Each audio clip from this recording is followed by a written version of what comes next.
Arkadaşlar boyama yapıyorum. Bunu kaç kez açtım biliyor musunuz?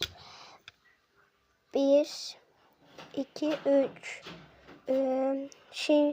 bunun içinde kalanları da sayıyorum.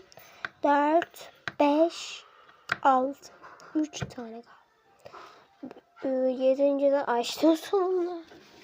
Şimdi güzel yapmışım, boyuyoruz. Boyayalım. Evet, boyuyoruz.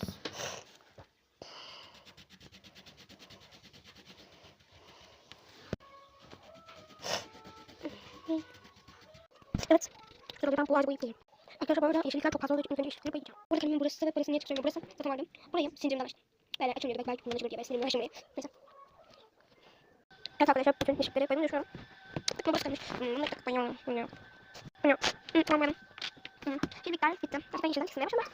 Benim yanımda matematikten ve Türkiye'den 2 sayfa yapacağım onlardan. Yılbaşı ağaçlarını bu renkle boyamak istiyorum. Bu renk böyle. Bu renkten böyle. Yılbaşı ağacını bu renkle. Ay bu ağacı renkle. Bu ağacı bu renkle boyayacağım. Tamam başlayalım. Bu ağacı bu videoda siyah gibi görünebilir. Ama siyah değil. Ama siyah değil. Neyse o zaman başlayalım. Şimdi bunu böyle bayıyorum. Biraz boşluklar bırakmış olabilirim. Ama olsun. Biraz da taşımış olabilirim. Olsun. Tamam. Bunları boyadık. Ay telefon düşüyordu. Tamam bunları boyadık. Ay telefon düşüyordu. Tamam. Şimdi boşuna atayım. Bu ağaca geçtik.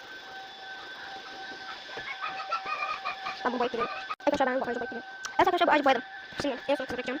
Bu şekil boyayacağım. Benim sarım yok maalesef. Evet sarım yok. Ne yapacağız bilmiyorum. Bekleyin ben bir sarı bok geliyorum. Evet arkadaşlar. Bütün ev gezince sarı bulamam. En istemediğim bir yerde yapıyorum şu anda. Ve çok cıplak bir sarı. Güzel bir şey değil yani. Tamam boyayalım. Boyamak da istemiyorum. Iy çok tuttu. Buradan işi çıkmış. Boyadım. Okey boyadım. Evet tamam. Boya yapamam. İşte bu o zaman.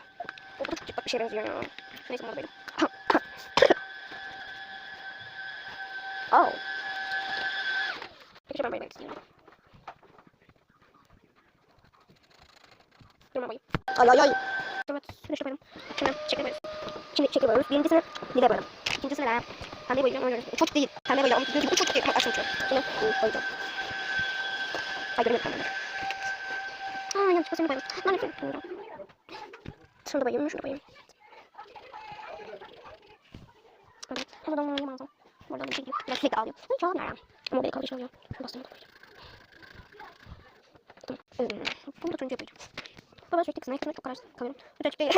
Gördüğünüz gibi. İçe şeyle dolu. Başım. Şöyle yapmak üzere. Tamam. Umarım silmiyorum. Saçım böyle kalacak. Burayı boyamayı düşünmüyorum peki. Şuradaki suyu boyamam gerekiyor. Ne kız boyamıyorum.